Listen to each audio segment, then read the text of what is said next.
So now, the thing you talk about, we're going to go to a little more Shark Tanks, but one identifying thing about companies that are run by, certain.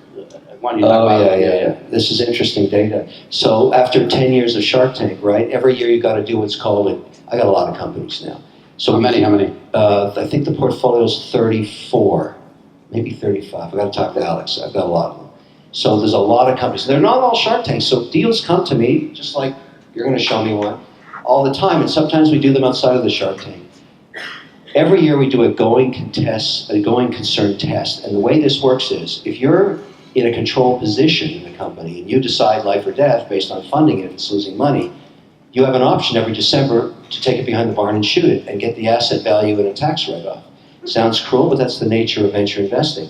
So we went back over, we started doing this a few years ago, but we did a study last year and said, where are the returns coming from? Like the ones that are working. What are the common attributes of the ones that are working? And remember, the geographies are all over the States. And they're all in multiple sectors, and the CEOs don't know each other, okay? They're just random companies all over the place. Almost all the returns came from the ones run by women. And so we said, why? What are they doing that's achieving so much success? And why don't we gather the data and then put everybody at the Betsy Hotel, which we did in February, took over the Betsy on South Beach and Collins, brought all the CEOs. Spencer White was there. And our company here is amazing. Yeah, it was a hell of a time. But what we did was we shared the data, and here it is. So this is best practices for all of you that want to be entrepreneurs. Number one, you know that old adage, you want something done, give it to a busy mother? Time allocation skills really matter in how you deploy your time and that of your employees. Doesn't mean you micromanage them. It means you decide what they're going to do with their time towards getting the goals you set. And the average size of the company that we have is 26 people. The smallest is 5 million in revenue, the highest is 500 million. So there's a big spread there. But this time allocation was number one. But here's the one that I think is the secret sauce. We went back and looked at every single quarter, sales estimates versus what was achieved over 7 years. So the companies run by men hit their sales target every quarter 65% of the time, which I thought was cool. What's wrong with that? And we call that the testosterone target. They're very high, but they only hit it 65% of the time. The companies run by women hit their targets 95% of the time, but had sandbagged the numbers down 30% on average, like lower targets, but achieved them more often.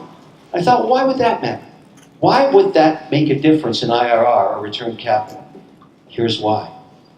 In a company that's achieving its targets 95% of the time, the culture changes. The analogy is like being on a winning team, basketball team, you're winning. Nobody wants to leave a team that's winning. So when you look at the turnover of staff over 7 years on companies that only hit their targets 65% of the time, the staff is turning over like crazy. And it's very disruptive in a private company. That was the brilliant moment for me. So we said to all the companies, let's lower these targets down to where they're achieved 95% of the time. And already we're seeing tangible results.